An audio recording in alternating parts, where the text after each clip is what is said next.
Hello. First of all, thank you very much. Really great stories from everyone. I was just listening to the stories and thinking there are quite a few similarities in my own career journey. I am fairly new to migrant leaders. I think when Ellen approached me, I did sign up, but I was fairly new in my role as well, so I wasn't able to give a lot of attention to this. But yes, I'm here now and open to any questions and connections. Happy to help. I have been a mentor for a very long time, but this platform is new. So really excited. And I guess the word migrant really resonated with me because I'm a migrant myself. So I'll quickly take you through my journey. I was born in Delhi, born, brought up, educated in India, through and through Delhi girl, if anyone knows what that means, and can identify with it. We can talk about it later if you want to. What does that mean? I was an economics graduate, and I did my MBA in sales and marketing. I still remember growing up, my mum asked me the question, what do I want to do when I grow up, during your, what do you want to do as a career? And I come from a lineage of doctors, my dad, my uncles, cousins, brothers, everyone, doctor. And I remember telling her that I don't want to be a doctor. And the question she asked me was, she actually turned around and she said, I didn't ask you what you don't want to be.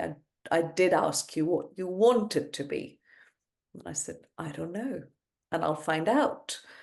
And here I am. And if you ask me today what I want to be or what I want to do, I'm not saying when I grow up because I'm fairly grown up, but if you still ask me the question, where do I want to go next? The answer I'll give you is, I don't know. It's a journey for me still. And my career has been completely zigzag. My education has been completely zigzag. That's why my strap line is almost every time I talk to youngsters, students, graduates, mentees, I always say my life is totally in beta. I'm still testing and discovering what comes next. I joined British Airways straight out of my MBA, and was quite lucky to get a sales executive, sales support job there. Very happy with what I was doing, got married, and then my husband decided to move to the UK, move his business to the UK. And lo and behold, I had to move to the UK. And I still remember the day when I went into my office to resign and I met my general manager sales, and he looked at me and he said, why are you resigning? And I said, well, we have to move to the UK. And he said, do you know where British Airways are based? And I said, yeah, UK. You know, we are a global organization. Yes, we are. And why are you resigning again?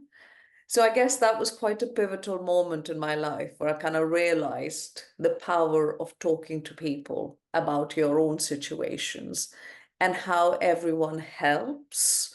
Had I not spoken to anyone about it, had I not, opened up and said, this is the problem, it probably was very visible on my face. I was really upset resigning from a really good job. And he kind of said, look, I'm going to the UK next week. Give me your CV. I'll try and see what I can find out. I gave many job interviews and I managed to get a job in the UK at British Airways as a training executive. Now, a sales executive turning into a training executive and almost coming into the UK, starting my life here as someone who's going to train on cargo logistics. No idea what that thing is all about. Quite underconfident in terms of my command over this, this topic. But then I threw myself into learning. I asked for help. I got lots and lots of help. And I still go back and think, why did I actually get the job? I got the job because I was willing to put my hand up and say, I will do it. And sometimes you have to be quite naive in your career where you kind of go, all your journey about learning and go, put your hand up and say, yeah, I'll do it. And then find a way of doing it. And you will see that as a theme throughout my career journey. I did that job for about 3-4 years. Fantastic, learned a lot, and almost fell into something called project management, which some of you have already talked about. And I guess that's where I found a real when you can see a passion in your head, kind of go, oh, I really like this, because I think the controlling side of my brain and the logical side of my brain kind of came together with with project management. I did a few projects at British Airways. I was still at British Airways, Terminal 5 being one of them. I'm sure most of you are quite young to remember what happened when Terminal 5 opened, but some of you might remember it was a disaster. I learned a lot from there. And again, it's really good to have, don't think of your failures, they're not your failures. They're actually what I call them as learning pathways. So I was creating these learning pathways through some of the failing projects to say what not to do. So I learned a lot along the way. Did some really complex major transformation programs at British Airways, and somehow always gravitated towards doing projects, programs, transformation, operational roles linked to technology and data and digital. The last one that I did at British Airways, which kind of changed my career, was this crew resourcing program of work that had been tried twice before and had failed. And I still remember my operations director coming to me and saying, do you know what? Do you want to give, we want to do this. This is really critical. And if any of you remember, it was one of those green screen systems, hadn't been upgraded for years, had about, over 100 links and feeds, lots of historical data. And if the transformation didn't happen correctly, the CAA could have stopped British Airways from flying because crew hours are quite restrictive. It's a regulatory requirement. Anyway, a few years later, it was a success. And that's when the then tech lead at British Airways called me and said, would you like to join technology? And I kind of thought about it and I said, why should I join tech? I'm having such a brilliant time here. Anyway, we pursued that conversation a couple of times. And then I went back to my days of when I took the leap. I thought, I'm in my comfort zone. I took the leap when I came into the country. Why shouldn't I do it again? And I think from then on, my career completely changed. One of the first programs I did, I became a portfolio manager in tech. And one of the first programs that was given to me was IAG was being formed with British Airways and Iberia, and I was accountable for making sure that the systems got integrated. Now, again, a great learning there. Amazing technical brains, both at British Airways and at Iberia. I think the issues was this creating this bridge between business and technology and data and digital, so the teams could actually sit together and talk and come up with solutions together. I remember living most of my time in those 2.5 years in Madrid, making sure that culturally people understand how we work with each other. There wasn't a question of Big Brother coming in, British Airways and Iberia, the distrust. It was more about building a bridge. And again, this is a key learning throughout your career. It's all about managing people and personalities. It's about bringing people together. It's about co-creating. We cannot do anything in vacuums.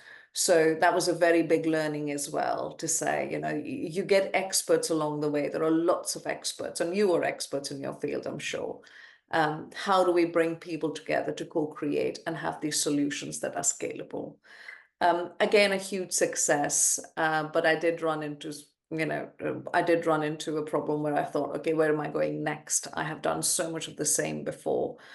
And again, I'll say something which is slightly controversial. But I do say a lot of things that are controversial. The people generally don't resign from British Airways. They're normally, they're either live forever at British Airways, or there are some redundancies, whatever. I decided to resign from British Airways, which was a very big step. Until date, people asked me, did you actually resign from British Airways? And I said, yes, I did, because I found a glass ceiling. I could not go any further. And I thought, right, I'm really bored of doing the same thing. I want to do something completely different.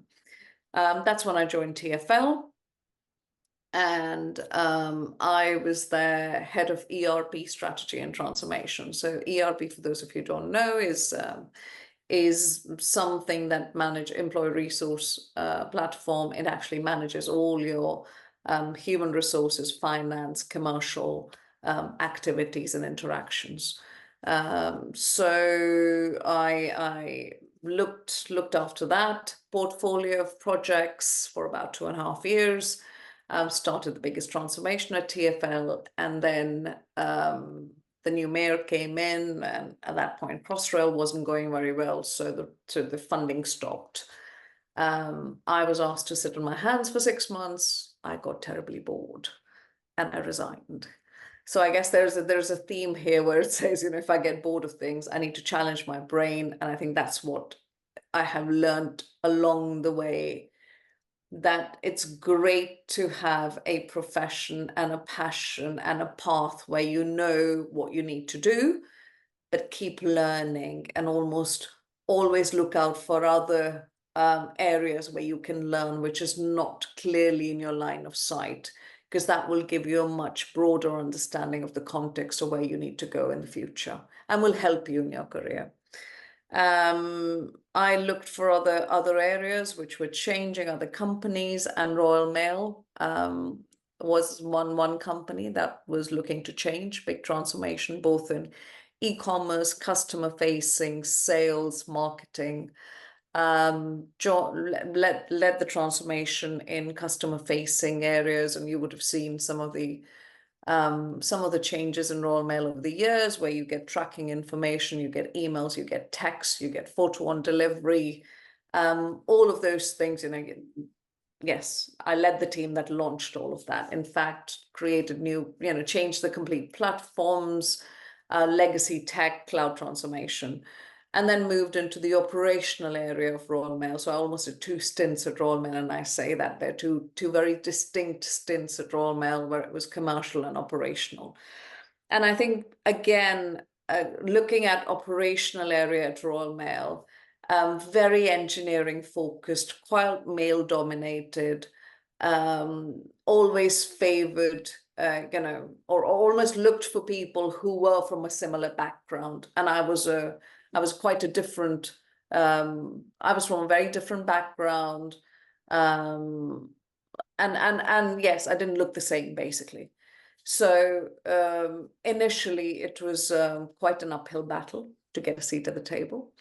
But then eventually, I think the skills that I brought to the table, including my business background, including the fact that I've been, sales and marketing, I traveled around the world, I'd done various roles, and I wasn't a linear tech person, kind of really helped me open the door and have those detail level conversations where it was all about business development. It was all about business change. It was all about how can we make our business better? How can we deliver better business outcomes? So again, the reality was more about how can we change our business with tech rather than tech for tech's sake. And another thing, which, as I said, I've always learned along the way. So I've done huge amount of courses in tech to make sure that I learn about tech. I've done change management diploma when I came into this country. So all about how to do business change, how to drive business change. So what I call myself, I'm like a constant learner. So I really want to learn. I'm very inquisitive. And I think that helped me throughout my journey. After delivering change and transformation at Royal Mail, yeah,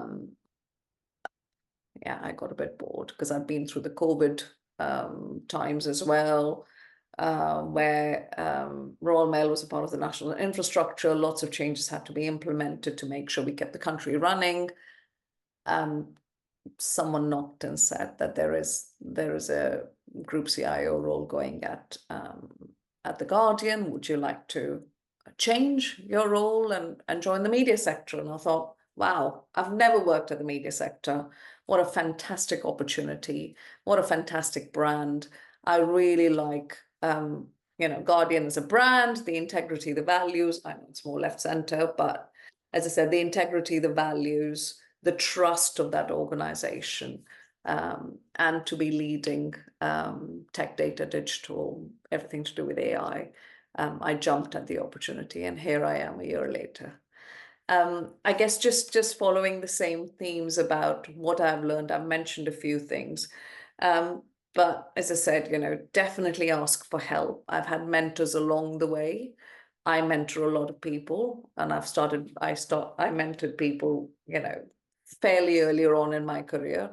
And I especially open doors for people like me who are from similar backgrounds, people from business who wanted to join tech but never really knew how to do it. I created secondments. I have always championed the DEI agenda.